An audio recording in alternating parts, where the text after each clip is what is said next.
여러분들이 가지고 있는 교재 7페이지입니다. 욥기.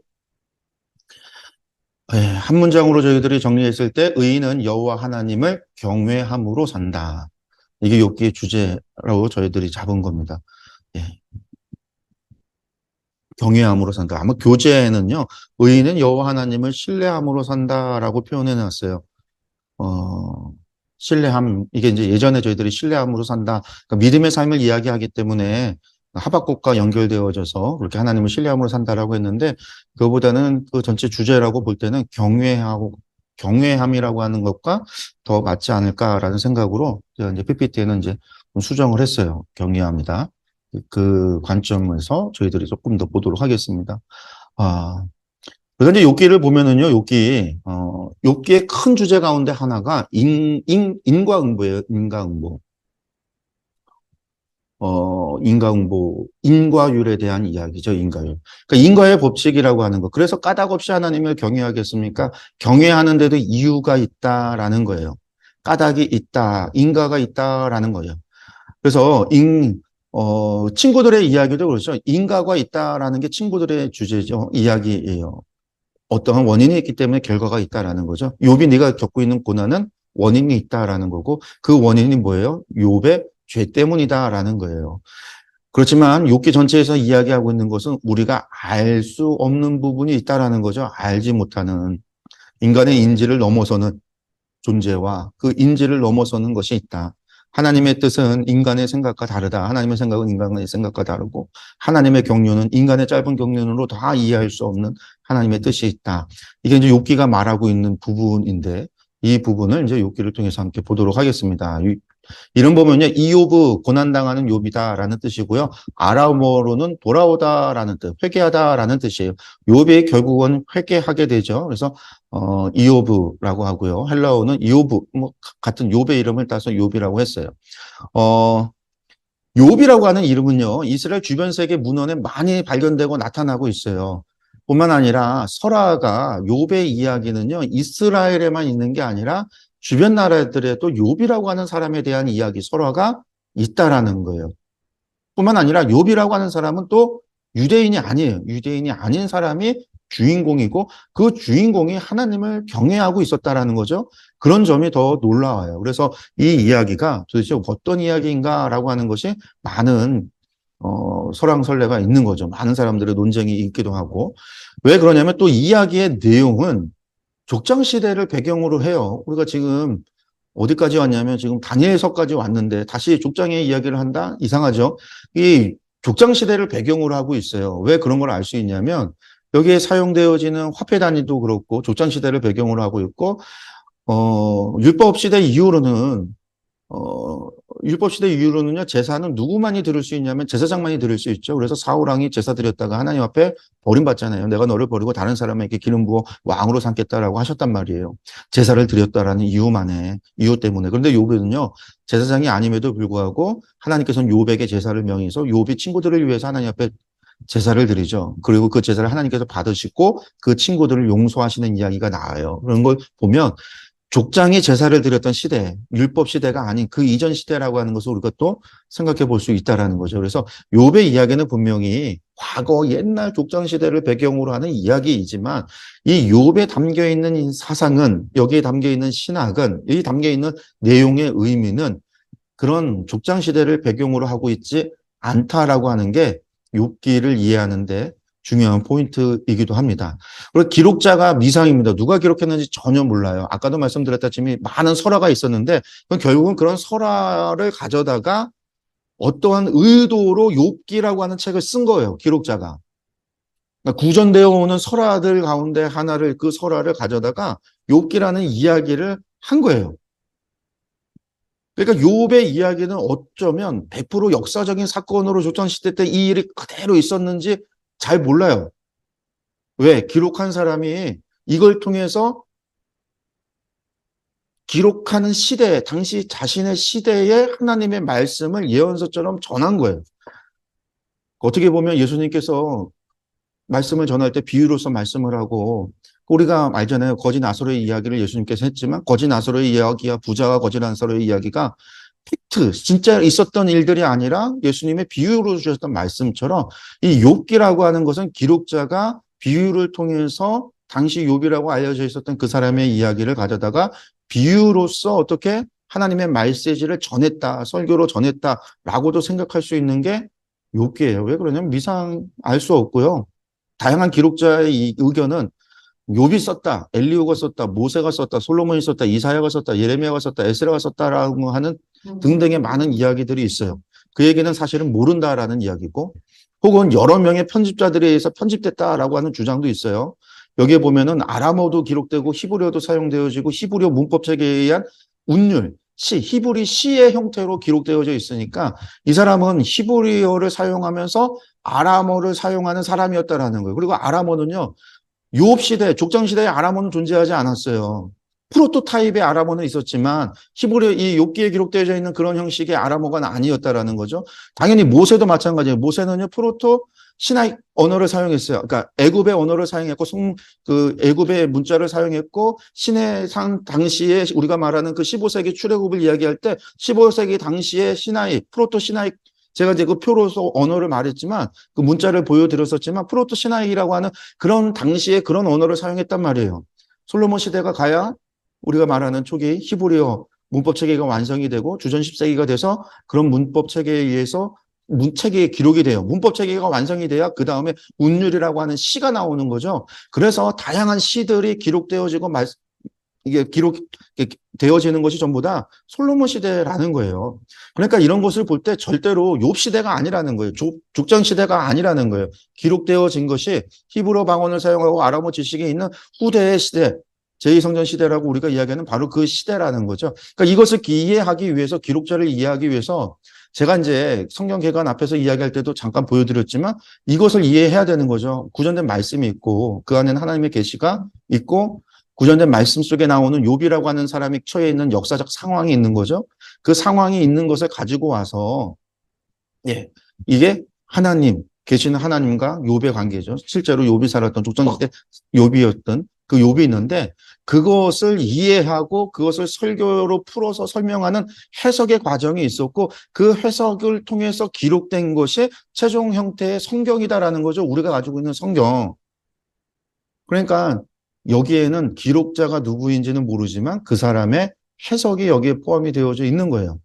그리고 우리가 얘기했지만 이 해석 가운데 성령님의 영감, 성령님의 감동이 있기 때문에 이것이 성령의 감동으로 기록된 책이다라고 우리가 이야기를 하는 거죠. 다시 말한다면 창세기 족장 시대를 배경으로 합니다. 왜? 소유물로서 부를 평가하는 것이 욥에 나오잖아요. 욥이 뭘 많이 가졌는지. 아들이 7이요, 딸이 3이고 뭐 소가 7,000마리, 양이 7,000이요, 소가 3,000이요, 막 그런 이제 부로서 소유물로 부를 평가하는 게 창세기의 이야기인데 욥에서도 그렇게 나오고 있고 가장 중심의 씨족 사회 구조를 가지고 있고 종교 구조를 가지고 있다. 족장이 아버지가 제사를 드리는 그리고 퀘시타라고 하는 고대화폐 창세기에 사용되어지는 고대화폐 단위가 사용되어지고 있다. 그러니까 계시와 역사가 어디에 이루어졌느냐? 하나님의 신정과 욥이 겪고 있었던 역사가 언제냐? 욥이 서 있는 역사가 욥이 경험하는 그 하나님의 역사가 언제냐? 그거는 족장 시대가 맞다라는 거죠. 족장 시대가. 근데 이 족장 시대인데 우리가 이제 뭐 욥이나 엘리후가 기록했다라고 한다면 이건 족장 시대 주전 2000년경에 기록했다는 얘기가 되어지는 거고 모세가 기록했다라고 한다면 이건 출애굽 시대에 기록했다라는 얘기가 되는 거고 솔로몬이 기록했다 하면 솔로몬 시대 주전 10세기경이다라고 얘기해야 되는 거고 바벨론 포로 후기에 기록됐다라고 얘기할 때는 바벨론 포로 후기에 성경을 기록한 사람, 특별히 성경을 집대성했다라기보다 다양한 탈금들이 만들어지고 기록되어지고 바벨론 포로기에서 많은 두루마리 하나님의 말씀이 생산이 되는데 그 생산된 것들 가운데 옥석을 가졌던 사람, 그래서 해당에서 읽혀지는 미크라라고 불려질 수 있는 거룩한 책을 구분한 사람이 누구냐면 에스라였어요. 그래서 에스라가 사실상 유대인들은 그래서 에스라가 구약 성경을 집대성한 사람이다.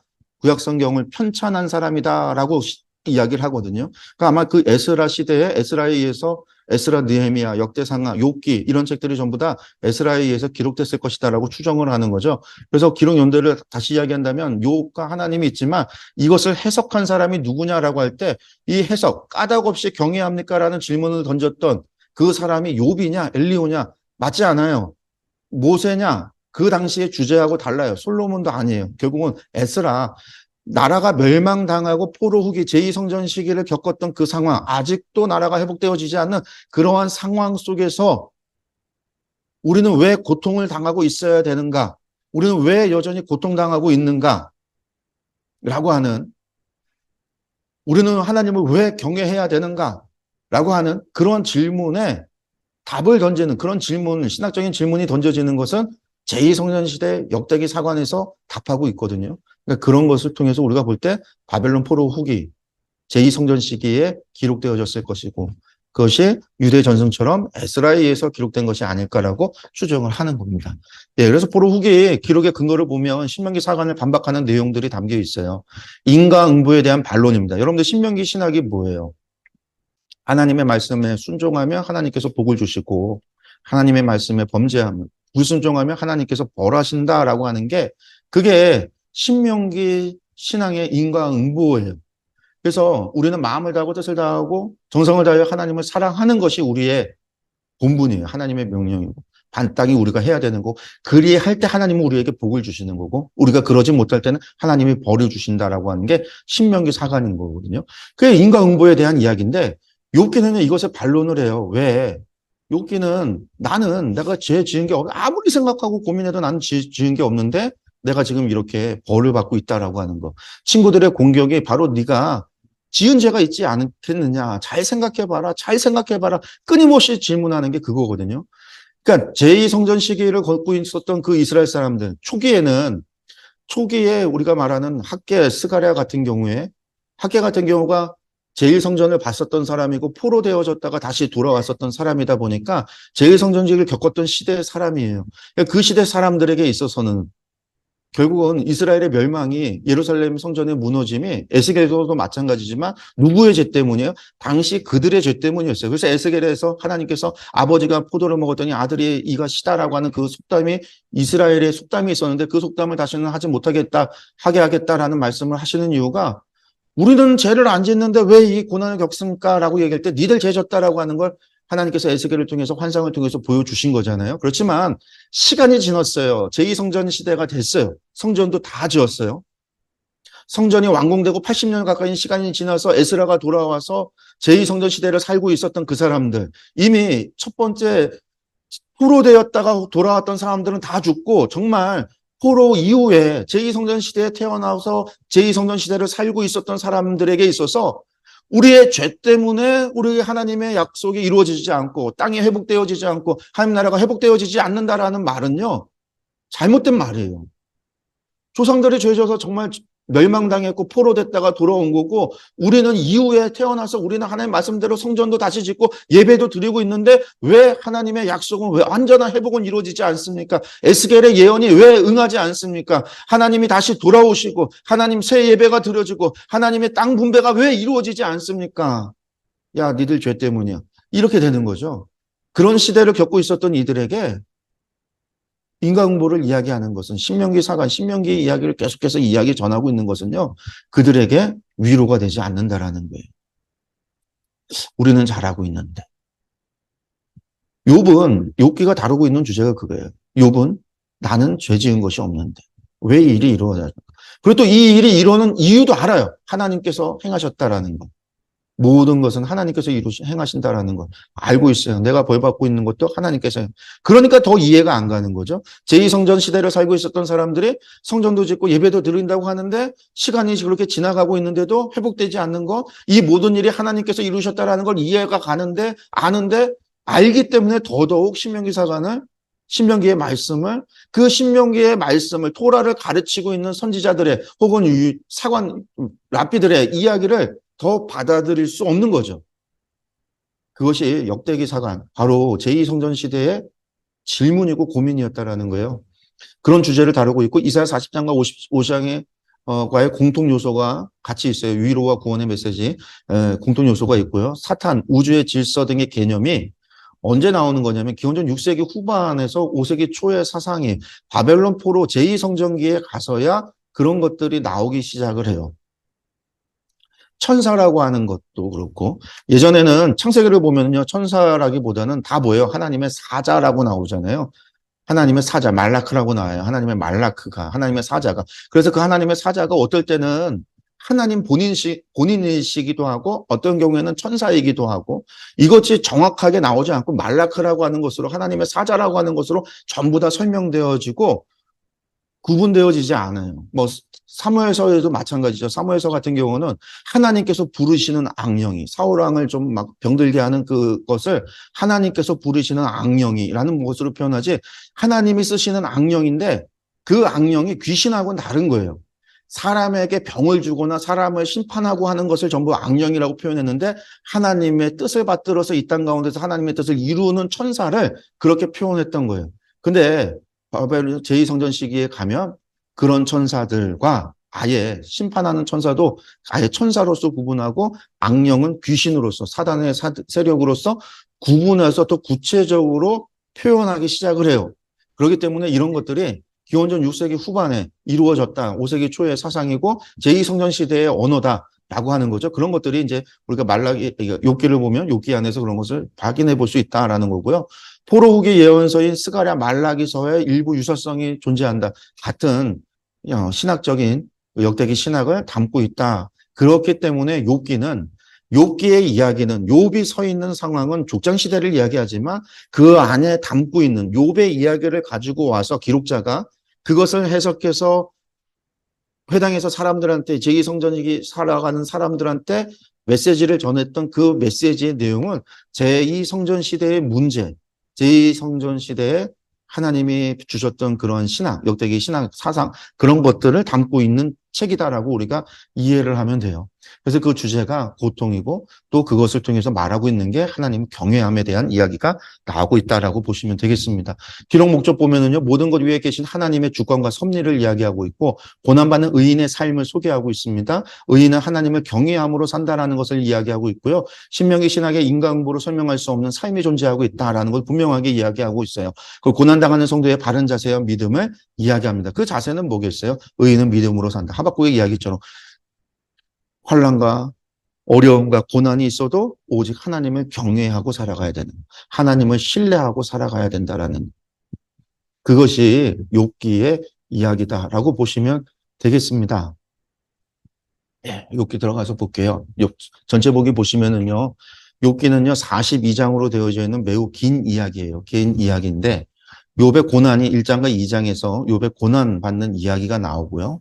그다음에 이제 38장에 42장이 하나님의 나타나심을 통한 욥의 구원의 이야기예요. 욥이 고난받고 욥이 구원받는 이야기가 큰 틀에서 그러니까 욥의 이야기인 거죠. 욥의 고난과 욥의 구원의 이야기예요.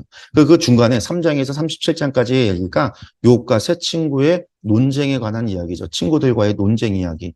그 친구들과의 논쟁 이야기가 3번 있어요. 그게 3장에서 28장까지예요. 그래서 3번에 걸쳐서 첫 번째 논쟁, 두 번째 논쟁, 세 번째 논쟁이라고 하는데 이게 이제 왜 이렇게 구분하냐면 세 친구인 엘리바스, 빌닷, 소발이라고 하는 세 친구가 한 번씩 엘리바스가 이야기하면 욥이 대답하고 욥의 이야기를 듣고 빌닷이 이야기하고 그 빌닷의 이야기에 욥이 다시 한번 이야기하고 그 이야기를 듣고 소발이 대답을 하거든요. 이렇게 3번에 걸쳐서 그러니까 세 친구들이 한 번씩 이렇게 돌아가면서 이야기하면 첫 번째 그러니까 이제 사이클이죠. 한 사이클. 그렇게 이제 그 사이클이 3번 돌아갔다 해서 이제 세 번 논쟁이라고 이야기를 하는 거고 그 논쟁이 끝나고 나면 욥의 최후 변론이 있어요. 그게 29장과 31장에 욥의 최종 변론이고 그 변론이 끝나고 나면 엘리후라고 하는 이 세 사람의 새 친구와 욥의 이야기를 옆에서 들었던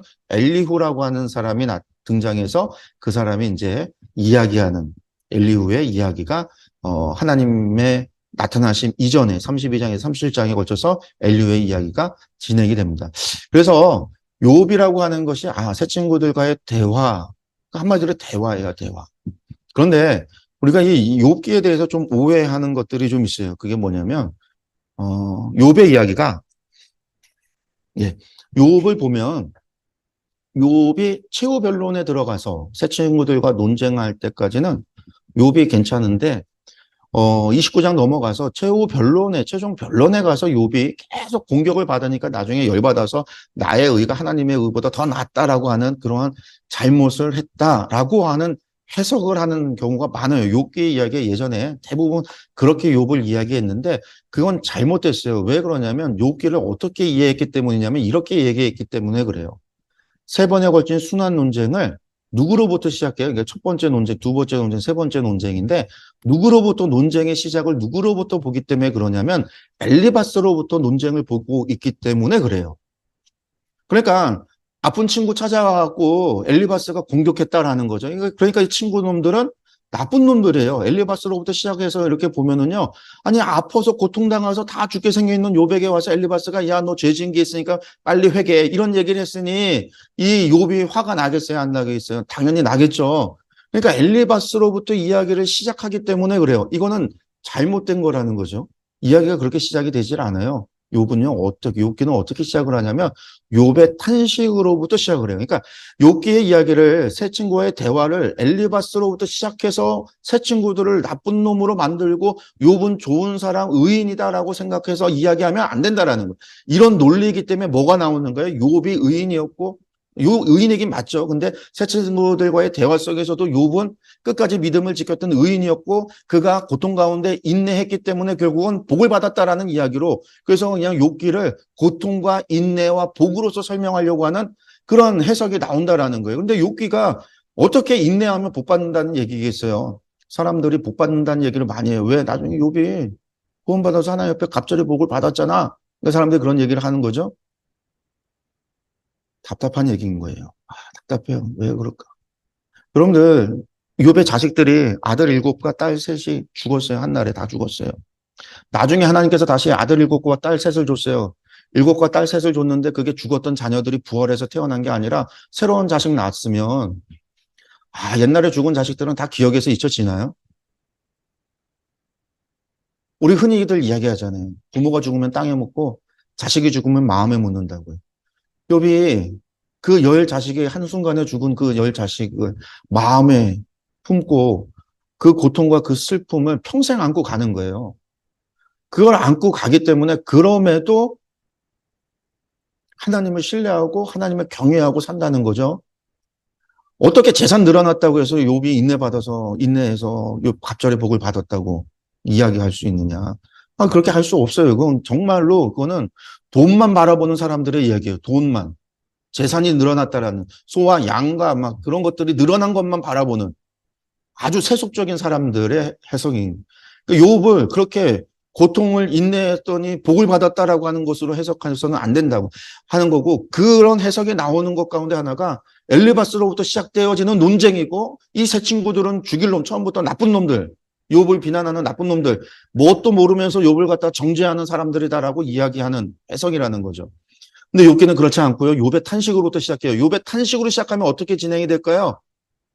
욥의 탄식이라는 얘기는요. 욥이 끝나고 나서 논쟁이 끝나고 최후변론 가서 그가 나의 의를 내세우는 그때 가서 욥이 말에 실수를 하는 죄를 지었다. 그런 얘기가 아니라 욥의 탄식부터가 욥은 입술로 하나님 앞에 범죄한 거예요.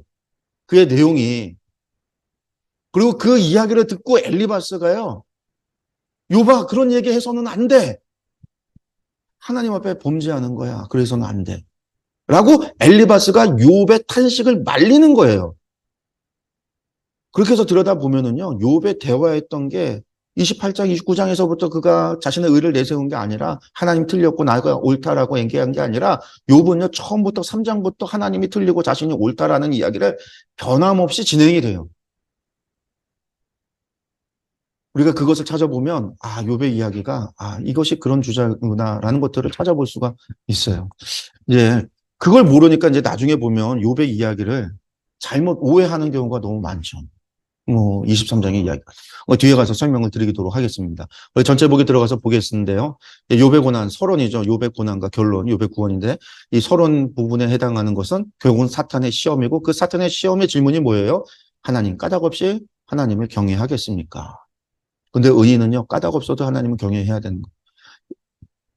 본분은 사람의 본분은 하나님을 경외하는 거예요. 이유가 있건 없건. 복을 받았던 복을 받지 못했건. 내가 고난이 있던 고난이 없던, 내가 병들어 죽게 되었던 안 되었던 하나님을 경외함으로 살아가야 된다는 거죠. 사탄의 질문은 까닭 없이 하나님을 경외하겠습니까? 바로 그 질문입니다. 우리가 보겠습니다. 들어가서 보면은요, 네 부분의 이야기가 나오는데 하나님께서 인정하신 욥인데, 맞아요. 하나님께서 인정하셨어요. 우스 땅에 욥이라 불리는 사람이 있는데 그 사람은 온전하고 정직하여 하나님을 경외하며 악에서 떠난 자더라. 이야기의 시작이 경외로 시작하죠. 하나님께서 인정받은 사람이에요. 그래서 인정받았기 때문에 도리어 고난이 왔던 사람. 인정받았으면 복만 받아야 되잖아요. 복만 누려야 되잖아요. 그게 신명기 신학이에요. 신명기의 상벌의 이야기예요. 그런데 경외했더니 고난받은 게 욥기의 이야기잖아요. 그러니까 신명기하고는 전혀 다른, 신명기로서 설명할 수 없는 사건이 벌어지는 거죠. 예, 우스라고 하는 땅이 어떠냐? 많은 사람들이 우스를 우르로, 갈대아 우르로 해서 아브라함이 살던 우르였다. 그래서 어떤 얘기까지 하냐면요. 아마도 아브라함이 욥을 알지 않았을까? 욥은 당대의 의인이었으니까 아마 욥을 알지 않았을까? 막 그렇게 얘기하는 사람들도 있어요. 근데 욥을 동방 사람이다라고 이야기하는데요. 보통 제가 성경 지도할 때 이야기했죠. 원역사 1장에서 11장까지, 창세기 11장까지의 방위에 동방이다, 서방이다, 뭐 서쪽이다, 남쪽이다, 북쪽이다. 이 보통 이제 동방을 얘기하는데, 동쪽을 이야기하는데 그 기준은 에덴 동산이 기준이었다라고 말씀을 드렸고, 그 이외에 출애굽기 성막이 세워지기 전까지는요, 이것에 대한 것이 없어요. 그냥 강 건너편이라는 표현을 하지. 강 건너편. 기준이 강이 돼요. 그 강이 유브라데 강 이야기하고요. 그 이후 시기에 모든 방위의 중심은, 성경 방위의 중심은 성막이고 성전이에요. 성막은 이동했으니까 그 이동하는 가운데 성막이었고, 광야시대 성막이었고, 성전이 세워지고 나서는 무조건 성전이 중심이에요. 그래서 성전 표현을 안 해드려도 그 이후에 세워진 모든 문서에 나오는 방위의 중심은 예루살렘이 기준이 되는 거거든요. 그러니까 동방 사람이다라고 하는 거, 예루살렘에서 동방을 얘기해요. 해가 뜨는 곳이 동쪽, 그곳이 어디냐면 암몬과 모압, 에돔이 위치했던 요단 동편 지역을 이야기하죠. 그래서 이 에돔 북동쪽 아라비아 경계에 있었던 와디 시르안이라고 하는 지역이 있는데 그게 우스일 것이라고 많은 학자들이 이야기를 해요. 예, 오늘날. 그리고 이제 뭐 고고학적 발견들을 찾아가면서 이곳이 우스일 것이다라고 이야기를 합니다. 그러니까 저 바벨론 우르 땅이 아니라 이쪽이다라고 생각을 하면 일단 그렇게 생각을 하고 들어가겠습니다. 예. 우스가 바로 여기죠. 예, 그들이 차례대로 잔치를 끝내면 자녀들이 있는데 자녀들이 잔치를 끝나면 욥이 그들을 불러다가 성결하게 하고 하나님 앞에 번제를 드리는, 그러니까 뭐예요? 아버지가 제사를 드리는 족전시대를 배경으로 하고 있는 거죠. 그 하나님을 전혀 욕되게 할까? 그렇게 했다라고 하면서 용의 행위가 항상 이러했다라는 거예요. 욥의 행위가 항상 이러했다. 하나님, 욥은 항상 의로웠다라는 거예요. 그다음에 욥의 받은 복 2절에서 3절에 보면요. 예. 욥의 자녀가 아들이 7, 딸이 3명이고 욥의 재산이 양이 7,000마리, 낙타가 3,000마리, 소가 500결이, 암나귀가 500결이었다라는 거예요. 이게 처음에 시작하면서 나오고 맨 마지막에도 욥의 재산이 늘어난 걸 나와요. 그러니까 숨이 쌍갈로 되어져 있으니까 이게 복이 2배 늘어난 거 아니냐라고 이야기할 수 있는데 욥이 전혀 그걸 얘기하는 게 아니다라고 아까 말씀드렸어요. 어쨌든 재산이 이렇게 많았던 아주 부자였고 결국은 하나님 경외했으니까 복을 받은 거죠. 하나님이 주신 복인 거예요. 그런데 무슨 일이 있어지냐? 사단이 하나님 앞에 질문을 던져요. 욥이 어찌 까닭없이 하나님을 경외하리까? 그러니까 주께서 그와 그의 집과 그의 모든 소유를 울타리로 두르심 때문, 주셨기 때문 아닙니까? 그 많은 재산을 줬기 때문이 아닙니까? 라고 하니까 주님께서 뭐라고 얘기해요? 그의 손으로 하는 바를 복되게 하사, 예, 넘치게 하셨으니까 그 얘기를 하니까, 예, 하나님이 하시는 얘기가 그의 몸에는 손대지 말고 소유물을 네 손에 맡길 테니까 네가 알아서 해라. 라는 거죠. 그래서 사단이 쳐요. 그래서 어떻게 해요? 하루 만에 하루아침에 10자녀가 죽게 되고 모든 재물을 잃게 돼요. 그 소식을 들은 욥이요. 충격에 쓰러져 버려요. 일어나 겉옷을 찢고 머리털을 밀고 땅에 엎드려 예배하며 이르되, 이 상황 속에서도 욥이요. 하나님께 부르짖는데 예배하며 경배하면서라는 거예요. 그러면서 뭐라고 얘기해요? 내가 모태에서 알몸으로 나왔사온즉 또한 알몸이 그리로 돌아가려올지라. 가올지라 주시니도 여호와시오 거두시니도 여호와시오니 여호와의 이름이 찬송을 받으실지니이다. 예, 욥이 모든 일에 있어서 범죄하지 않았다. 하나님을 원망도 하지 않았다라는 거죠. 욥은 예, 그럼에도 그 모든 것을 잃었음에도 하나님께 원망하지 않고 하나님을 경외했다라는 거예요. 사단이 또 이 일에 대해서 하나님을 또 만나요. 그러니까 내가 나를 충동하여 까닭없이 그를 치게 하였어도 그가 여전히 자기의 온전함을 굳게 지켰다 이야기하죠. 그래서 온전함이라는 게 빼툼마토라고 해서 빼툼마토 빼라고 하는 게 아니라고 하는 아내라고 하는 전치사인데 그 툼마가 온전함이라는 거예요. 자기의 온전함, 순전하고 무죄하다라는 얘기인데 이 온전함은 자신의 순전함을 자신의 무죄함을 지켰다라는 거죠. 이 욥기에 한 4번 사용돼요. 욥기에 4번 계속해서 이 온전함을 그래서 욥이 자기 자신에 대해서도 나는 온전함을 지켰다. 나는 툰마를 지켰다라는 거예요. 나는 무죄하다라는 얘기예요. 그러니까 표현이 나는 죄가 없다라는 표현입니다. 자기의 무죄함을 죄를 짓지 않았다라는 이야기죠. 그러니까 이제 주의 손을 펴서 그의 뼈와 살을 치소서 그를 욥을 치라는 거예요. 그러니까 생명만 해하지 말라. 그랬더니 욥을 쳐서 그의 발바닥에서 정수리까지 종기가 나게 한지라. 아마도 종기가 나서 고름이 나고 썩어 들어가잖아요. 욕창이 나서 종기가 나면 살이 썩어 들어가는데 어떤 사람들은 이게 아마 한센병 나병이었지 않았을까라고 표현을 해요. 그러니까 나병이 천형이잖아요. 당시 사람들은 하나님이 주신 병이라고 천형이라고 생각했었는데 그런 천형이라고 생각하면 이게 이제 종기가 나병, 왜 하나님이 주신 병이니까 나병이지 않았을까라고 추측을 하는데 그러니까 그걸 보면서 아내가 뭐라고 얘기해요? 당신이 그래도 자기의 온전한 무죄함을 지키겠느냐? 하나님 욕하고 죽어라. 그러니까 뭐라고 하냐면 우리가 하나님께 복을 받았은즉 화도 받지 아니하겠느냐. 자신의 온전함을 지켰다라는 거죠. 범죄하지 않았다. 그러고 나서요. 2장 11절 13절의 마지막에 친구들이 욥을 위로하기 위해서 옵니다. 그때 새 친구가 찾아왔어요. 그 소식을 듣고 온 거예요. 욥을 위문하고 위로하려고 서로 약속을 하고서는 왔어요. 근데 와서 욥을 보고 나서 그 친구들이 무슨 일을 하냐면요. 그 자리에 주저앉아서 밤낮 7일 동안 그와 함께 땅에 앉아서 아무 말도 못하고 보는 거예요. 기가 막혀서 그 욥의 부유함과 그 욥의 모습을 기억하면서 그가 그의 집이 폐허가 되고 그가 그 욕창이 나서 그것을 갖다가 벽돌로 돌로다 긁고 있는 고름과 피범벅이 되어져 있는 그의 모습을 보면서요. 아무 말도 못하고 7일 동안 그만 기가 막혀서 그 친구를 욥을 바라보고 있는 거예요. 여러분들 이 세 친구가 얼마나 좋은 친구예요. 그렇죠. 그 친구의 소식을 듣고 쫓아왔는데 그 아픔을 보고 3일, 7일 밤낮을 아무 말도 못하고 쳐다보면서 기가 막혀서 그것을 자신들도 욥의 그 고통을, 욥의 그 상황을 공감하고 있기 때문에 그런 걸 하고 있는 거거든요.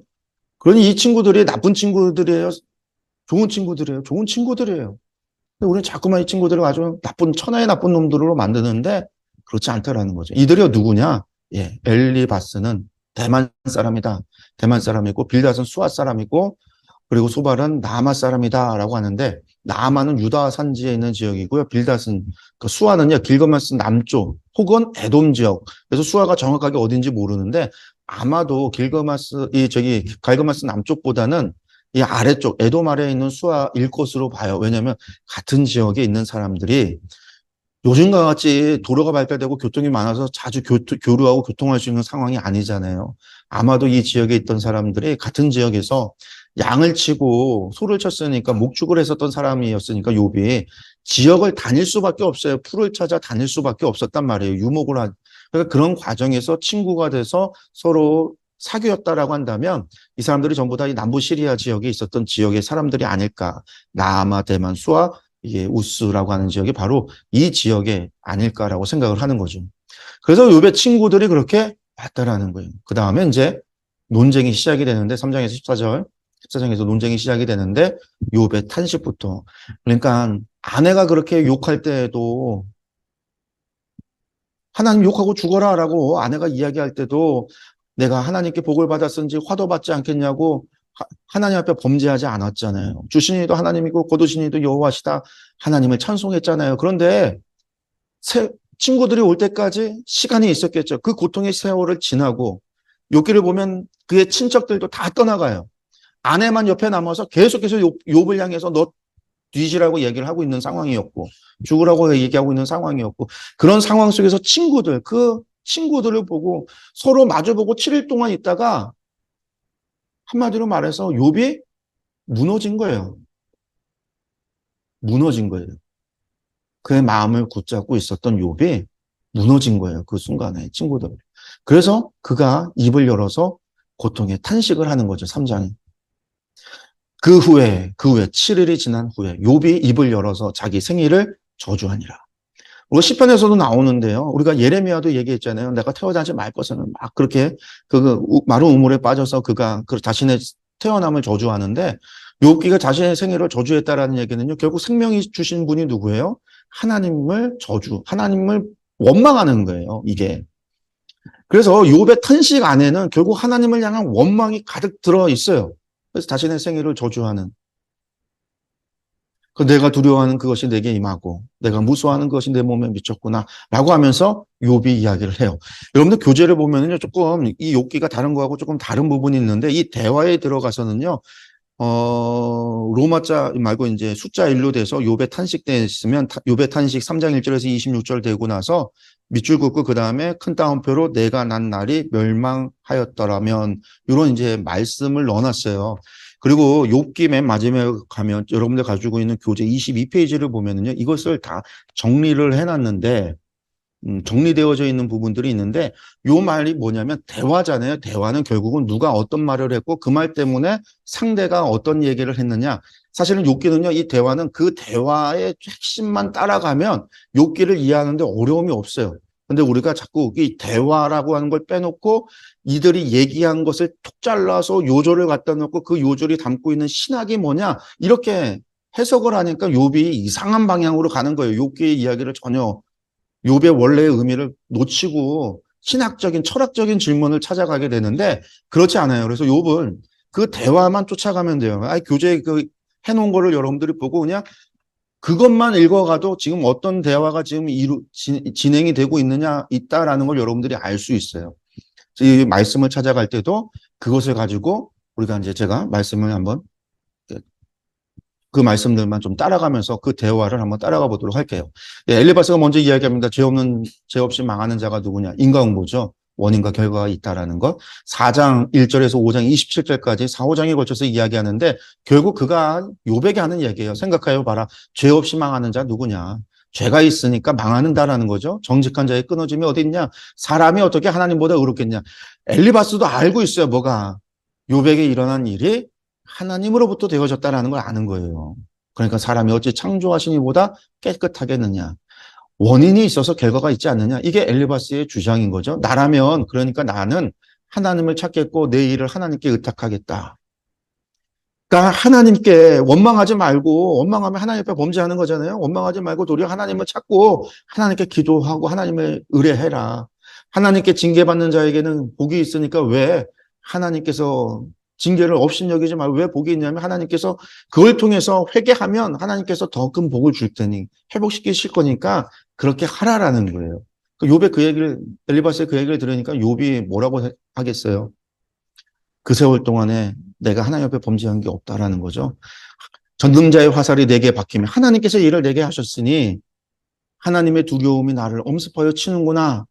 근데 뭐라고 얘기해요? 내가 거룩하신 이의 말씀을 거역하지 않았다. 나는 범죄하지 않았다라는 거예요. 네가 분명 원인이 있어서 네가 죄가 있어서 그럴 거라고 네가 엘리바스가 얘기했는데 네가 그랬는데 나는 결코 하나님의 말씀을 거역한 지 없다. 그러니까 엘리바스의 말이 서운하죠. 화가 나요. 그러니까 뭐라고 얘기해요? 너희가 나를 고아를 제비 뽑아서 친구를 팔아넘기는 것처럼 나를 악인으로 팔아넘기고 있다라는 거예요. 그러니까 니들이 하는 게 잘못이야. 너희는 돌이켜 행악자가 되지 말고 나의 의가 아직 건재하니 돌아와라. 너희가 바꿔라. 너희의 생각을 바꿔라는 거죠. 쉬운 성경으로 보면 부디 고약한 일을 하지 말게. 난 정말이지 잘못한 게 없다. 그런 얘기를 해요. 그러니까 이제 빌닷이 얘기하는 거예요. 빌닷이 돌려서 이야기합니다. 근데 가족을 건드려서는 안 되죠. 자녀를요. 그러면서 뭐라고 얘기하냐면 내가 어느 때까지 이런 말 하겠느냐. 어느 때까지 내 입의 말이 꽃은 바람과 같겠느냐. 그러면서 하나님이 어찌 정의를 굳게 하시겠고 전능하시니까 어찌 공의를 굳게 하시겠느냐. 그러니 하나님께서 네 집안에 행하신 일이 정의고 공의다라는 거예요. 너희 자녀가 죽은 이유가 죽게 죄를 지었으니까 그들을 하나님께서 죄 가운데 내버려 둔 것이 아니겠느냐라는 얘기를 하고 있어요. 선을 넘어버렸어요. 가족은 건들지 말아야 되는데 선을 넘어버렸어요. 그러면서 내가 만약 하나님을 찾으며 전능하신 이에게 간구하고 또 청결하고 정직하면 어떻게 해요? 하나님께서 너를 용서할 거다. 그러면서 하신 얘기가 7절이죠. 내 시작은 미약하였으나 내 나중은 심히 창대하리라. 여러분들 이게 마치 욥기를 상징하는 말이 됐어요. 왜? 욥이 처음에 복 받았다 두 번째 갑절에 복을 받았으니 시작은 미약했으나 여러분들 욥이 가지고 있었던 부가 미약한 부가 아니잖아요. 무슨 양이 7,000마리, 낙타가 3,000마리, 소가 500결이 막 이게 무슨 오늘날로 쳐도 이거는 갑부예요. 미약하지 않았어요. 근데 갑절의 복을 받아서 창대하리라. 지금 그 얘기가 아닌데 우리는 이걸 가져다가 미약했으나 나중은 심히 창대하리라 말씀 적어서 보통 가게 개업하면 액자로 걸어주고 집에도 걸어주고 막 그렇게 하는데 기도할 때도 이 말씀을 가져다가 인용해서 하나님 창대케 하옵소서 복 달라고 기도를 하는데 이제 여러분들 이게 지금 그 얘기가 아니죠. 선 넘어서 아들이 죄 때문에 죽었다고 이야기하면서 너라도 하나님 앞에 회개해. 그러면 하나님께서 너 회복시켜 줄 거다. 지금 그 얘기가 7절의 의미예요. 누가 빌다시 한 얘기예요. 그러니까 앞뒤 다 잘라놓고 요절만 딱 잘라다가 그렇게 해서는 그러니까 본문에 대한 제대로 된 해석이 없이 바로 적용을 하면 그렇게 되는 거죠. 이런 말씀이 그런 말씀이 아니다. 빌다시 그러니까 욥이 그 얘기를 듣고 얼마나 화가 나겠어요. 예, 욥이 화가 났어요. 욥의 이야기입니다. 누가 하나님을 소원하겠느냐.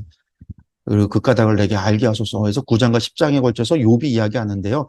진실로 내가 이 일이 그런 줄을 알거니와 인생이 어찌 하나님 앞에 의로우랴. 나도 자네 말이 옳다는 것 알지만 하나님 앞에서 죄 없다고 할 사람이 어디 있느냐? 모든 사람 다 죄가 있다는 건 나도 안다. 근데 하나님 앞에 누가 물어볼 수 있느냐? 아무도 하나님을 소환해서 물어볼 수 없다라는 거 이야기를 하죠. 그러면서 그 까닭 내가 하나님께 아뢰오니 나를 정죄하지 마시옵고 무슨 까닭으로 나와 더불어 변론하시는지 내게 알게 하옵소서. 제발 하나님 나를 죄인 취급하지 말아주시고 제발 당신이 왜 나를 치시는지 이유라도 알려주십시오. 이런 이야기를 기도를 해요. 기가 막힌 빌닷의 얘기에 욥이 하나님께 찾는 거죠. 그러면서 주께서는 내가 악하지 않은 줄 아시나이다. 니들이 그러지? 하나님 나 아셔. 하나님 분명히 나 죄 없는 줄 알아. 주의 손으로 나를 빚으셨으며 만드셨는데 이제 나를 하나님께서 멸하십니까? 하나님께 그런 탄식을 욥이 해요. 그 탄식을 들으면서 소발이 다시 한번 이야기합니다. 허망한 사람은 지각이 없다. 무슨 얘기예요? 말이 많으니 어찌 대답이 없으랴. 말이 많은 사람이 어찌 의롭다 함을 얻겠느냐. 내 자랑하는 말이 어떻게 사람으로 잠잠하게 하겠으면 내가 비웃으며 어찌 너를 부끄럽게 할 사람이 없겠느냐. 내 말에 의하면 내 돈은 정결하고 나는 주께서 보시기에 깨끗하다는구나. 네가 그렇게 이야기하는구나 라는 거죠. 자네 말을 들은지 우리가 어찌 자네를 꾸짖지 않을 수 있겠느냐 하면서 욥이 내 교훈은 바르고 나는 하나님 앞에 온전하다. 죄가 없다. 무죄하다라고 말하지 않았느냐라고 한 소발이 이야기하면서 내 손에 죄악이 있거든 멀리 버려라. 불의가 내 장막에 있지 못하게 하라. 회개하라고 다시 이야기하는 거예요. 회개하라. 욥이 이야기합니다. 주의 진노를 돌이키실 때까지 나를 기억하옵소서. 욥이 대답합니다. 너희만 참으로 백성이로구나. 너희가 참으로 하나님의 백성이구나. 너희가 죽으면 지혜도 죽겠구나. 니들이 죽으면 세상에 지혜도 없겠구나. 니들만 잘났냐? 니들만 똑똑하냐? 니들만 아냐? 그런 얘기예요. 나도 너희같이 생각이 있어 너희만 못하지 않는다. 의롭고 온전한 자가 조롱거리가 되었구나. 자신을 얘기하는 거죠. 나는 의롭고 나는 무죄한데 나는 순전한데 내가 니들한테 조롱거리가 되었구나. 나의 눈이 이것을 다 보았고 나의 귀가 이것을 다 듣고 깨달았느니라 하면서 나는 이제 니들하고 얘기하지 않겠다. 내가 하나님과 변론하려 한다. 너희는 거짓말을 지어내는 자고 너희는 다 쓸모없는 의원, 병도 못 고치는 해결할 수 없는 쓸모없는 것들이다라고 이야기를 한 거예요. 욥이 친구들을 향해서 아까 이야기 들을 때 욥이 계속해서 누구를 향해서요? 하나님께 기가 막힌 상황 속에서 하나님을 찾고 있는 거죠. 하나님을 찾고 하나님께 기도 탄원하고 하나님을 향하여 외쳤는데 새 친구들의 이야기를 다 듣고 나서는요. 새 친구를 향해서 공격을 한 거예요. 욥도요. 공격을 한 거죠. 그러면서 다시 한번 얘기해요. 나는 하나님께 얘기했다. 내가 말씀하게 하옵시고 주는 내게 대답하옵소서. 이게 욥의 이야기예요. 이대로 계속 욥은 이것을 이야기합니다. 하나님 말씀하소서. 내가 하나님 앞에 질문할 테니까 하나님께 찾아갈 테니까 하나님과 변론하겠으니까 하나님 내게 대답해 달라고. 하나님 왜 이런 일을 했는지 왜 내게 이런 고난을 주셨는지 하나님 대답해 보세요. 저것들이 나를 공격하는데 하나님 당신은 내가 죄가 없음을 알지 않습니까? 대답해 보세요. 이게 욥의 계속되는 자세예요. 하나님께 부르짖는 이야기예요.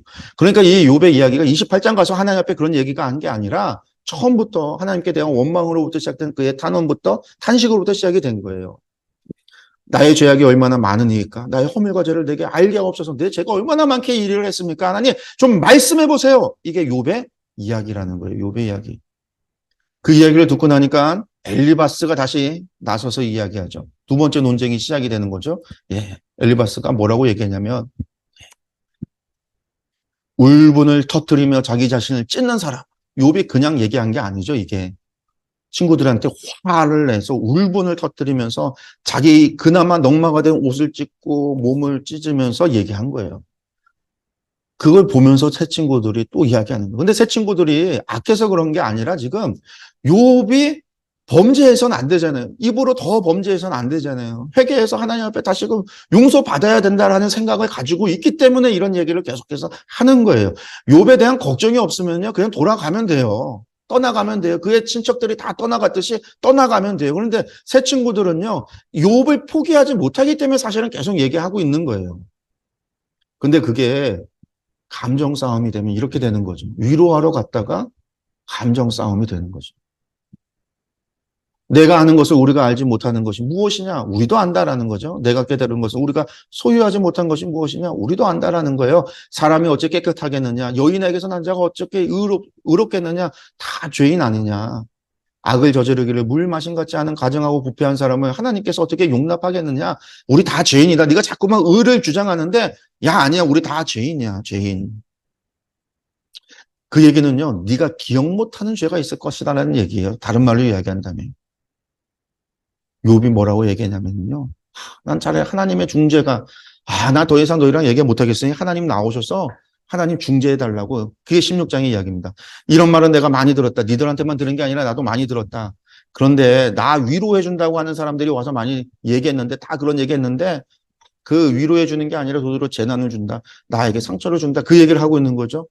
제2성전 시대의 신명기의 말씀이 하나님의 말씀이지만 그 시대를 겪고 있었던 사람들한테 위로가 되지 못하는 이해되지 못하는 마치 그와 같은 상황이 욥의 이야기인 거예요. 그러니까 욥의 이야기를 들었던 제2성전 시대에 살던 사람들은 자신들의 입장에서 욥을 들을 수밖에 없는 거죠. 이제 주께서 나를 피로하게 하시고 나의 온 집안을 패망하게 하셨다. 주님이 하셨다라는 거죠. 하나님이 나를 악인에게 넘기셨다. 하나님이 하셨다라는 거예요. 그러나 중요한 거는 내 손에는 포악도 없고 나의 기도는 정결하다. 내가 지금 하나님 앞을 찾고 하나님께 부르짖는 것도 정결하고 무죄하다라는 거죠. 그것도 온전하고 당연한 거라는 거예요.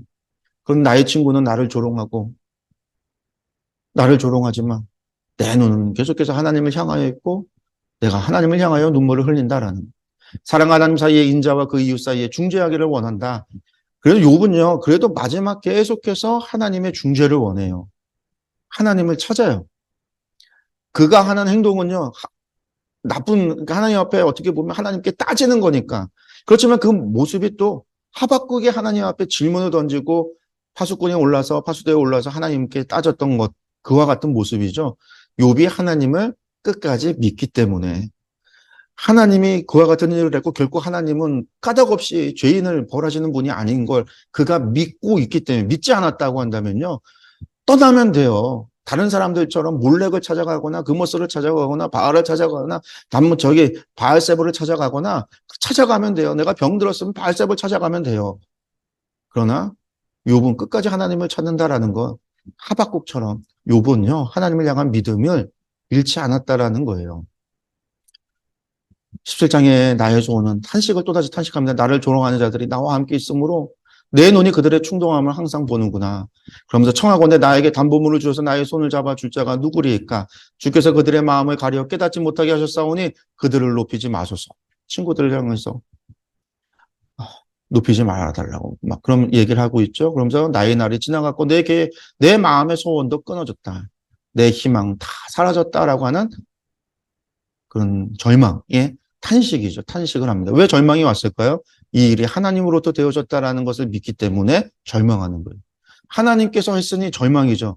여러분들 키에르케고르가 공포와 전율이라고 하는 책을 썼어요. 우리 실존주의 철학자 키에르케고르가 공포와 전율이라는 책을 썼는데 그 책의 이야기가 아브라함이 이삭을 바치는, 모리아산에 바치는 바로 그 이야기를 가지고 그 책에 써요. 그러면서 아브라함이 일평생 하나님을 믿고 하나님의 말씀에 순종하며 살아왔는데 그 하나님께서 이삭을 바치라고 하는, 이제는 아브라함이 이 문제 앞에 이삭을 죽여서 자신이 잡아서 각을 떠서 하나님 앞에 태워드려야 되는 바로 그 문제 앞에 아브라함은 그 누구에게도 이야기할 수 없는, 누구 어떤 신에게도 의지할 수 없는, 그 누구에게도 기도할 수 없는, 왜? 하나님의 명령이기 때문에 기도조차 할 수 없는, 의지할 수 없는 그런 상황에서 이삭을 바치러 가는 그 3일길이 실존이라는 거죠. 하나님 앞에 서 있는 단독자라고 하는, 그 누구도 없는, 그 어떤 이도 나를 도울 수 없는, 그 어떤 신 앞에 어떤 우상도 믿지 않으니까 오직 하나님밖에 없는데 그 하나님이 요구한 그 문제 앞에 서 있는 단독. 그래서 신 앞에 단독자라고 하는 그 실존주의 철학을 키에르케고르가 그 실존주의 철학을 하는데 그가 그 아브라함의 이야기를 가지고 하는 거예요. 근데 욥의 상황이 그런 상황이에요. 하나님이 주신 걸 아니까 하나님 앞에 기도할 수 없어요. 그가 할 수 있는 거라고는요, 하나님 앞에 질문하는 거예요. 왜 하나님이 이 일을 하셨냐고. 하나님 앞에 따지는 것밖에 없잖아요. 그 가운데서도 하나님의 침묵하니까 그의 소원이 끊어졌다라고 친구들 앞에 이야기하고 있다라는 거죠. 빌닷이 그 얘기를 들으니까 빌닷이 이야기합니다. 예. 우리를 짐승으로 여기고 부정하게 보느냐. 네가 우리를 왜 욕하냐. 울분을 터뜨리며 자기 자신을 찢는 사람아. 똑같이 얘기하죠. 악인의 빛은 꺼지고 그의 불꽃은 빛나지 않을 것이요. 반드시 악은 하나님이 심판한다라는 거예요. 불의한 자의 집이 이러하고 하나님 알지 못하는 자의 처소도 그렇다. 라는 이야기를 하면서 욥에게 이야기를 하는 거죠. 야, 네가 이렇게 된 거는 반드시 죄 때문이다라는 얘기예요. 그러니까 욥이 그런 얘기를 들으니까 뭐라고 얘기하냐면 19절에 너희가 내 마음을 괴롭게 하고 나를 짓부시기를 어느 때까지 하겠느냐. 지금 사실 친구들은요, 욥을 살리려고 하는 얘기지만 욥의 입장에서는 정말 짓부수는 거죠. 괴롭히는 거예요. 욥은 죄가 없잖아요. 하나님이 의인이다라고 인정했던 사람이란 말이에요. 그리고 그것 때문에 이루어진 일이고요. 너희가 10번이나 나를 학대하고도 부끄러워하지 않는구나. 허물이 있다고 한다면 그 허물이 내게만 있겠느냐. 그런데 왜 이 일은 나에게만 일어나냐라는 거죠. 하나님이 나를 억울하게 하시고 그물로 나를 애워싸셨다라는 거죠. 그리고 하나님이 나를 치셨다라는 거예요. 그런데 너희가 나의 심판장이 돼서 너희들가 나를 정죄하느냐. 이렇게 또 친구들을 향해서 원망의 말을 이야기합니다. 그러니까 소발이 이야기합니다. 뭐라고요? 악인이 이기는 것도 이긴다는 자랑도 잠시고 경건하지 못한 자의 즐거움도 잠깐이다. 악인은 경건하지 못한 자의 그런 잘 되는 것은 잠깐일 뿐이라는 거죠. 그러니까 회개해야 되는 거예요. 회개하는 거예요. 네가 지금까지 해왔던 것이 악인의 잠깐이었다라는 거예요. 그러니까 돌아와야 된다라는 걸 이야기해요. 그러니까 욥이 뭐라고 얘기하냐면 21장에 야, 니들이 그렇게 하냐? 어찌하여 악인이 생존하고 장수하며 세력이 강하냐? 야, 나도 다 알고 있어. 야, 세상에 악인들, 하나님 믿지 못하는 우상 숭배하는 자들 가운데서도 장수해서 죽는 사람, 오래오래 살다가 죽는 사람도 있고, 부를 쌓고 세력이 강한 것들도 다 있어. 왜 나에게만 이 일이 일어나? 니들이 말하는 것은 옳지 않아. 라고 하는 걸 지금 욥이 대답을 하고 있는 거죠. 너희는 나를 헛되이 위로하려고 하느냐? 너희 대답은 다 거짓이다. 라고 주장을 하죠. 그러니까 이제 엘리바스가 세 번째 논쟁 다시 시작합니다. 엘리바스가 졌는 자에게로 돌아가라고 이야기합니다. 하나님이 너를 책망하시면 너를 신문하시면 너의 경건함 때문이겠느냐. 그러면 네가 경건해서 이런 일이 일어났겠느냐. 악이 있어서 그런 거 아니냐. 죄악이 있어서 그런 것이 아니냐. 다시 한번. 근데 감정이 좀 상했는지 내 악이 크지 않냐. 내 죄악이 끝이 없다. 이렇게 얘기를 해요. 왜? 욥이 지금 하는 얘기가 결국은 하나님께 대한 원망과 그것은 결국 하나님께 대한 범죄이기도 하잖아요. 그러니까 이제 엘리바스가 더 이제 이야기를 하는 거죠. 너는 하나님과 화목하고 평안하라. 그러기 위해서는 회개해야 되는, 회개를 권면하는 거예요. 너는 하나님의 입에서 교훈을 받고 하나님의 말씀을 내 마음에 두라. 내가 만일 전능자에게로 돌아가면 된다라는 거, 내가 지음을 받을 거, 다시 회복될 거다라고 이야기해요. 사람들이 너를 낮추거든 너는 교만했다라고 말해라. 엘리바스의 이야기. 욥이 열받아요. 화가 나요. 분노하고 답답한 거예요. 막 나는 정말 아무리 생각해도 나는 의로운 거거든요. 나는 죄가 없단 말이에요. 그래서 23장에 엘리바스의 이야기를 듣고 23장에서 욥이 이야기하는 거예요. 내가 어찌하면 하나님을 발견하고 그의 처소에 나아가랴. 내가 어떻게 하면 하나님을 만날 수 있을까? 내가 어떻게 하면 하나님을 만나서 변론할까? 그 얘기를 하는 거예요. 아, 그분 계신 곳을 알 수만 있다면, 그분의 보좌까지 내가 이룰 수만 있다면, 그분 앞에서 내 사정을 이야기하련만, 내가 정당함을 입이 닳도록 변론하련만, 그가 큰 권능을 가지시고 나와 더불어 다투시겠느냐? 아니로다. 도리어 내 말을, 하나님이 날 다투시지 않고, 도리어 하나님은 내 말을 들을 거다. 거기서 정직한 자가 하나님과 변론할 수 있은즉 내가 심판자에게서 영원히 벗어. 그래서 나는 무죄 판결 받고 나는 무죄하다라는 것을 증명 판단받을 것이다라는 거죠. 그런데 무슨 문제는 그런데예요. 내가 앞으로 가도 그가 하나님이 계시지 않고 내가 뒤로 가도 하나님이 보이지 않고 그가 왼쪽에서 일하심을 내가 알고 있어서 내가 왼쪽으로 가나 내가 하나님을 만날 수가 없고 그가 오른쪽으로 돌이키시나 하나님께서 오른쪽으로 돌이키셨지만 내가 그쪽으로 돌아봐도 하나님을 볼 수가 없다. 그게 뭐죠? 나는 하나님을 만나기 위해서 앞으로도 가고 나는 뒤로도 가고 나는 왼쪽으로 가고 오른쪽으로도 갔다라는 얘기예요. 나는 하나님을 찾기 위해서 하나님이 계시다라는 것을 알기에 그곳을 향하여 내가 쳐다보고 하나님께 부르짖고 하나님을 찾았다라는 거예요. 그런데 왜 볼 수 없어요? 하나님이 만나주시지 않으니까. 다른 말로 하나님이 나를 피하니까 하나님을 나를 피한다라는 거예요. 세 번역이 뭐라고 얘기했냐면 이걸요. 그러나 동쪽으로 가서 찾아보아도 하나님은 거기 안 계시고 서쪽으로 가서 찾아봐도 하나님 뵐 수 없더구나. 북쪽에서 일하고 계실 터인데도 그분을 뵐 수가 없고 남쪽에서 일하고 계실 터인데도 그분을 뵐 수가 없구나. 그러고 나서 10절에 그러나 내가 가는 길을 그가 아시나니 그가 나를 단련하신 후에는 내가 숭문같이 되어 나오리라. 세 번역 뭐라고 하냐면요. 하나님 내가 발 한 번 옮기는 것을 다 알고 계실 터이니 나를 시험해 보시면 내게 흠이 없다는 것을 아실 수 있으려고. 여러분들 이게 무슨 인내는 연단을 우리를 갖다 뭐 정금같이 나오게 하는 하나님께서 우리를 연단시키신다. 그게 아니라 지금 번역이 지금 5번역이 된 거예요. 지금 10절의 말씀이 내가 가는 길을 그가 아시나니 그가 나를 단련하신 후에 내가 순과 같이 정금과 같이 나오리라. 그런 의미가 아니에요. 지금 내가 앞으로도 가고 뒤로도 가고 오른쪽으로 가고 왼쪽으로 갔단 말이에요. 성경으로 하면 앞은 동쪽이니까 동쪽으로 가고 뒤로 가면 남쪽이 서쪽으로 간 거고 오른편이 북쪽이고 왼편이 서쪽이잖아요. 그렇게 동서남북을 내가 하나님이 계시다라는 걸 찾아도 하나님을 만나주시지 않고 하나님이 나를 피했다라는 거예요. 하나님이 나를 한 번만 만나주시면 내가 흠이 없다라는 거, 내가 온전하다라는 거, 내가 무죄하다라는 걸 알 수 있는데 하나님이 나를 피해서 도망 다니시고 있는 거예요. 지금 욥의 이야기는 지금 그 이야기, 이 10절의 이야기가 무슨 신앙의 고백으로 하나님이 나를 연단하셔서 나를 정금과 같이 되게 하시겠다라고 하는 그런 의미가 아니라 하나님 나 피해서 도망 다니고 있다라고 하는 욥의 범죄의 이야기예요. 범죄하고 있는 하나님 앞에 범죄하고 있는 말이에요.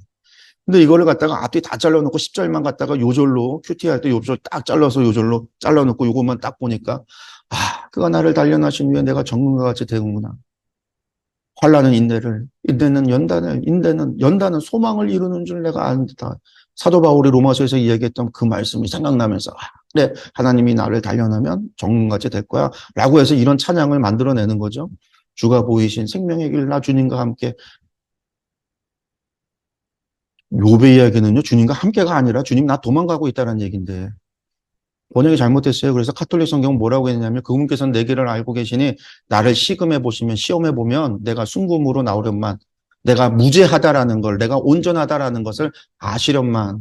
공동번역 그런데도 그는 나의 걸음을 낱낱이 아시나니 날 피해서 도망가시지만 내가 만날 수 없지만 그럼에도 하나님은 나를 다 아시니 나를 털고 또 털어보아도 내가 순금처럼 내가 온전할 거다. 난 무죄할 거다라는 얘기고 북한 성경도 이렇게 번역했어요. 그런데도 그는 나의 걸음을 낱낱이 아시나니 털고 또 털어도 나는 순금처럼 깨끗하리라.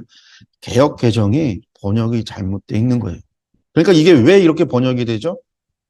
다른 게 아니에요. 여러분들 이게 욥의 이야기, 욥기의 이야기를 28장 가서 욥이 범죄했다. 이게 머릿속에 있는 거고 욥의 이야기로부터 욥의 탄식으로부터 시작되는 이야기가 아니라 엘리바스의 공격으로부터 된 이야기이기 때문에 욥의 이야기, 이 세 논쟁의 이야기에서는 욥의 이야기는 다 옳고 최후 변론 가서야 친구들 때문에 열받아서 하나님 앞에 범죄했다. 자신의 의가 더 의롭다라는 얘기를 했다라고 하는 것으로 욥기를 들어왔기 때문에 이런 말씀을 보면서 그렇게 해석을 하는 거예요. 근데 그게 아니라 욥이 지금 사실은 처음부터 자신의 의를 내세우고 하나님을 향해서 원망하고 하나님을 비방하고 있는 이 10절의 이야기가 하나님 비방한 얘기예요. 내가 손전한 하나님의 한 번만 다 알면서 하나님이 나를 안 하고 있다라는, 하나님 다 알면서 나를 지금 이 모양으로 내버려 뒀다라고 하는 욥의 원망이에요, 원망. 그러니까 빌닷이 이야기하는 거죠. 야, 어떻게 하나님 앞에서 사람이 의롭다 하겠냐. 하나님 앞에서 사람이 어떻게 의롭다 할 수 있겠느냐라는 이야기를 해요. 소발은요, 그 뒤에 대답하지 않아요. 마지막에는요, 아예 욥의 이야기가 이어져요. 죽기 전에 나의 온전함을 버리지 않겠다라는 얘기죠. 야, 내가 보니까 내가 누구를 향하여 말하냐. 니들과 대화하는데 내가 도대체 누구랑 얘기를 하냐. 누구의 정신이 내게서 나왔느냐. 여기서 정신이라고 하는 게 네샤마라고 하는 게 영이에요. 영. 어떤 영이 너를 통해서 얘기하고 있느냐. 앞만 봤더니 니들이 하는 게 귀신이 니들 씌어서 귀신이 떠드는 것 같아. 지금 욥의 이야기는 그렇게 얘기하고 있는 거예요. 그 욥이 지금 친구들을 귀신 들렸다라고까지 얘기하고 있으니까 친구들이 더 이상 말을 안 하는 거죠. 소발이 말하지 않고 끝나는 거예요. 예. 욥은요, 나의 정담함을 물리치신 하나님, 나의 정담함을 물리치신 하나님, 나의 영혼을 괴롭게 하신 전능자. 내가 그 하나님을 두고 맹세하겠다. 내 입술이 불의를 말하지 않고 내 혀가 거짓을 말하지 않겠다. 근데 사실은 하나님을 저렇게 얘기하는 것 자체가 불의고 거짓인데 지금 욥은요, 거기까지 생각이 미치지 못하고 있어요. 나는 분명히 죄를 짓지 않았다라고 하는 사실에 확신을 갖고 있기 때문에. 그리고 그것이 또 사실이고 하나님께서 욥을 의롭다. 욥의 의로움 때문에 이루어진 거지 죄 때문에 이루어진 게 아니잖아요. 그런데 그가 말을 하면서 하나님을 원망하는 일이 이루어지고 있는 거죠. 그렇지만 내가 죽기 전에는 나의 온전함을 버리지 않겠다라고 이야기하고 있습니다. 예. 그러면서 이제 지혜와 명철, 지금까지 대화했던 것, 지혜와 명철에 대한 28장 계속해서 말이 욥의 이야기가 이어지는 거예요. 지혜는 어디서 얻고 명철이 있는 곳이 도대체 어디 있냐? 니들이 지혜를 얘기하고 나도 지혜를 얘기했는데 도대체 어디서 얻고 어디 있느냐? 이야기를 하는 거죠. 하나님이 그 길을 아시며 있는 곳을 하나님이 아신다. 그래서 주를 경외함이 지혜요, 악을 떠남이 명철이니라. 욥은 알고 있어요. 어쨌든 알고 있지만 자신의 현실을,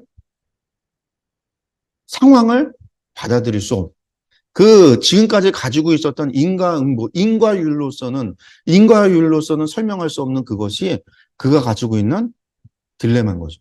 그래서 하나님 앞에 질문할 수밖에 없고, 그렇게 하나님께 원망을 하지만 그럼에도 하나님을 찾고 또 찾는 게 욥의 신앙인 거예요. 믿음인 거예요. 그것이 또.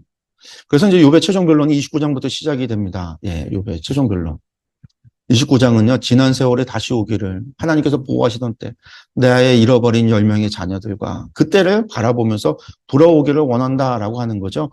그렇지만 이제는 주께서 나를 돌아보지 아니하신다. 나보다 젊은 자들이 나를 비웃는구나. 주변의 나를. 그렇지만 나의 온전함을 아시기를 바란다라고 하는 욥의 탄식.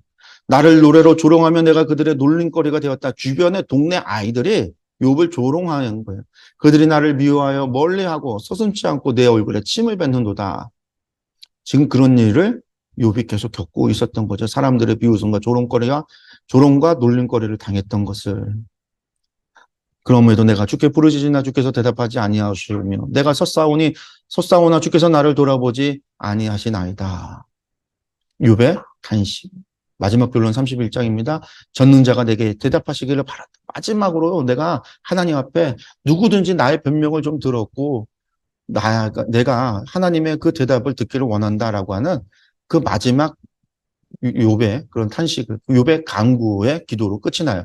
그러니까 누가 나서는 거냐?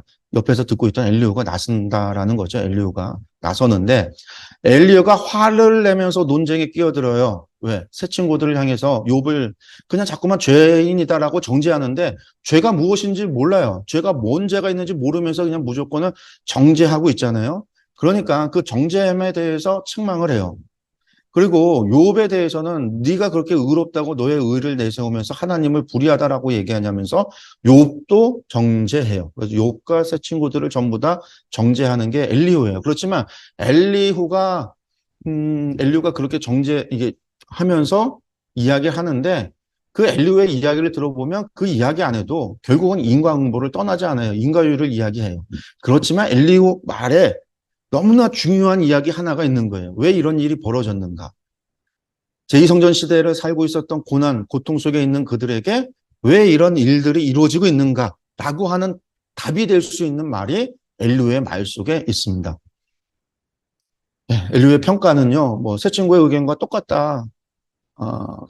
그래서 인과응보 얘기하고 있으니까 엘리후도 역시 새 친구와 똑같다라고 이야기하는 경우도 있고, 아니다, 엘리후는 하나님의 목소리, 하나님의 의견을 대변하는 하나님의 목소리다라고 이야기하기도 해요. 그런데 이제 뒤에 보면 어쨌든 하나님께서 새 친구들에 대해서는 죄를 얘기하지만 엘리후에 대한 평가는 없는 걸 봐서 이 특별히 엘리후가 나오고 있는 고난에 대한 해석, 그것이 중요하고 그걸 본다면 그게 하나님의 메시지가 아닐까라고 생각할 수 있는 거죠. 예, 욥이 향해서 엘리후가 이야기해요. 욥을 자신의 의인으로 여기니까 결국 욥의 이야기가 뭐다? 하나님보다 자기가 더 의롭다 합니다. 그리고 새 친구에게도 화를 내는데 능히 대답하지, 욥의 이야기에 능히 대답하지 못한다라는 거예요. 그러면서도 욥을 정죄한다. 욥의 죄가 무엇인지를 밝혀내지도 못하면서 그냥 무조건 정죄하는 것은 사람을 그냥 판단하는 잘못이다라고 이야기하는 거죠.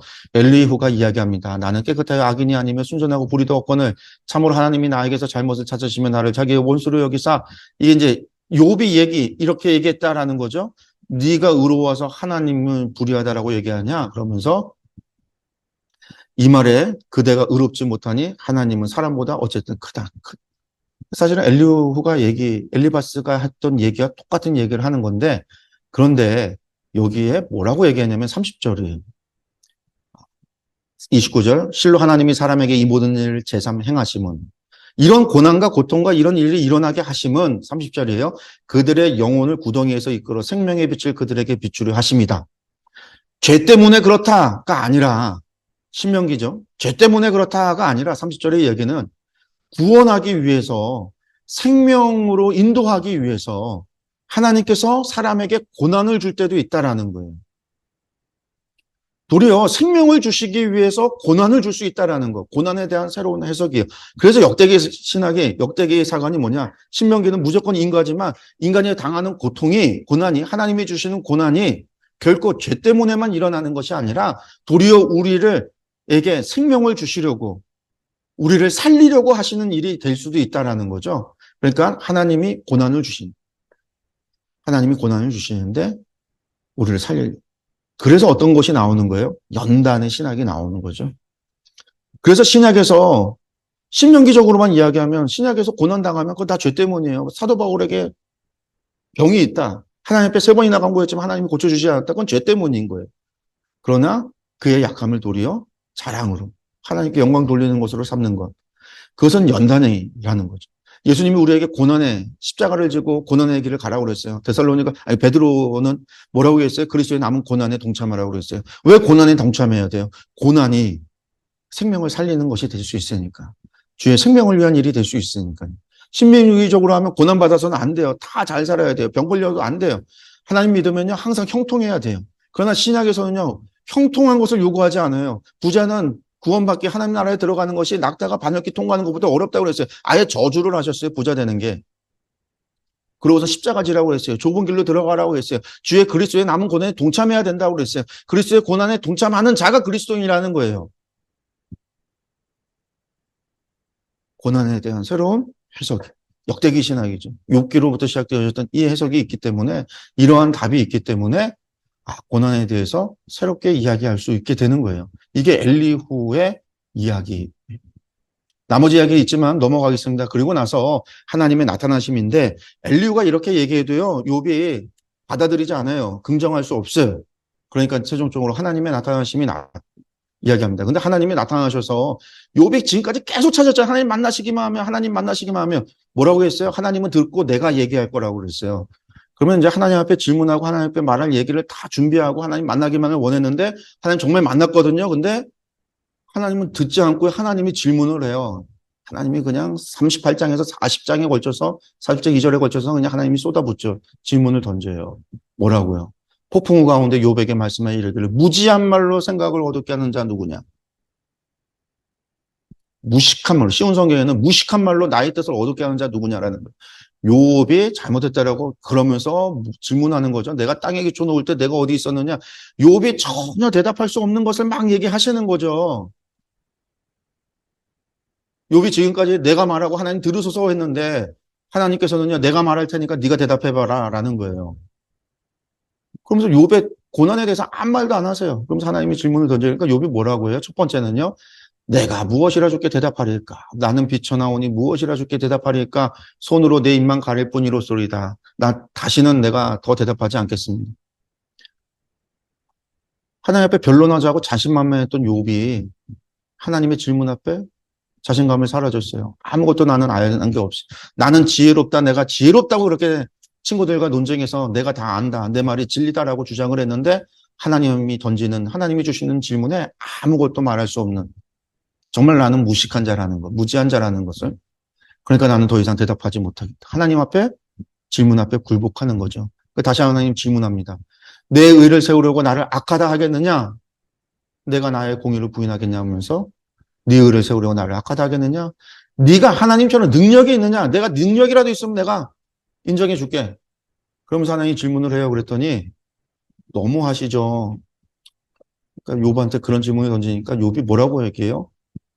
이제서야 내가 하나님 앞에 무지한 말로 이치를 가리는 자 누굽니까? 나는 깨닫지도 못한 일을 말하였고 스스로 알 수도 없고 헤아리기도 어려운 일을 하나님 앞에 말했습니다. 나의 어리석음과 나의 경솔함을 인정하고 하나님 앞에 회개하는 거예요. 하나님의 창조 세계에 대해서 너무나 쉽게 얘기했던 것. 내가 세상의 모든 지혜를 알고 내가 진리를 깨달은 자처럼 이야기했던 것. 결국 나의 무지를 깨닫고 나의 무지를 인정하고 하나님 앞에 회개하는 거죠. 그러면서 하나님의 공의와 정의가 자신의 의보다 훨씬 더 크다라는 사실을 인정을 한 거예요. 그래서 내가 말하겠사오니 주는 들으시고 내가 주께 묻겠사오니 주여 내게 말게 하옵소서. 내가 주께 대하여 뒤로 듣기만 하였사오니 이제는 눈으로 주를 배움나이다. 그러면서 내가 주님께 회개합니다라고 얘기해요. 앞서는 하나님께 따지겠다라는 건데 지금은요, 내가 무지를 깨달았기 때문에 내가 하나님 앞에 여쭤보고 하나님의 말씀에 하나님의 지혜를 구하겠다라는 얘기예요. 4절의 말씀이. 그리고 회개를 하니까 결국 하나님 여호와께서 욥을 회복시키시는 이야기가 나와요. 근데 욥이 그러고 나서 이제 새 친구들한테 하나님께서 이제 새 친구들한테 얘기하는 거죠. 나를 가리켜 말한 것이 내 종 욥의 말같이 옳지 못하다. 새 친구들이 했던 얘기가 욥에 비교해서 옳지 못하다라는 거예요. 그러면 새 친구들의 말이 다 틀렸는가? 틀린 건 아니에요. 새 친구들은 전부 다 인과응보. 그것이 세상의 인과응보가 아니에요. 하나님께 대한, 그러니까 신명기 신학이죠. 그들이 하나님께 대한 인과응보. 하나님 앞에 범죄했기 때문에 죄가 있다라고 하는. 그렇지만 그것은 틀렸냐? 그러면 이제 신명기의 율법은 폐하해졌는가? 폐하진 게 아니죠. 그거는 계속해서 있지만 플러스가 된 거예요. 플러스가. 그래서 결국은 새 친구들의 말처럼 이후의 일들이 이루어지잖아요. 욥은 회개했고 하나님께서 회개한 욥을에게 복을 주시고 그를 회복시키시고 그가 잃어버렸던 자녀들을 되찾지는 못했지만 그 슬픔과 아픔은 그가 죽을 때까지 가슴에 품고 가게 되겠지만 어쨌든 그를 회복시키시는 하나님, 결국 친구들의 말대로 회개했더니 이루어지는 일들이 그대로 이루어져요. 그래서 하나님께서 욥을 의롭다고 하고 욥을 통해서 그들의 제사를 받아주시죠. 그래서 여호와께서 욥을 기쁘게 받으셨더라. 여기서도 욥의 제사를 받았다는 얘기가 아니라 욥을 받으셨다. 욥의 믿음을, 욥의 신앙의 고백을, 욥의 회개를 하나님께서 그 욥을 받으셨다라는 것으로 끝이 나요. 그 다음에 이제 42장 마지막에 회복의 이야기가 나오죠. 갑절로. 그래서 이제 갑절의 이야기가 나오는 거예요. 첫 번째보다 두 번째가 더 양이 14,000마리, 낙타가 6,000마리, 소가 1,000결이, 암나귀가 1,000마리. 그래서 갑절이지만 여기의 이야기는 결국 인내에서 복받았다라는 얘기가 아니라 고난이 왜 일어났는지 하나님이 욥에게 아무 말씀 설명하지 않으셨어요. 그렇지만 결국 욥이 하나님을 만났을 때 그는 회개했다라는 거죠. 그의 문제가 해결되어졌다라는 거고 끝까지 욥이 하나님을 향한 경외함을 가졌다라는 거고 까닭 없이 하나님을 경외합니까? 맞아, 인간은 하나님을 경외하는 본분 속에서 까닭 없이라도 경외해야 된다라고 하는 것. 그것이 사람의 본분이라는 사실을 기억해야 된다라는 것. 그게 욥의 이야기에서 우리에게 말해주고 있다. 그래서 의인은 어떤 상황 속에서도 하나님을 경외하며 하나님을 신뢰하며 살아가야 한다라고 하는 것이 욥기의 이야기입니다. 욥기의 이야기 여기서 마무리하도록 하겠습니다.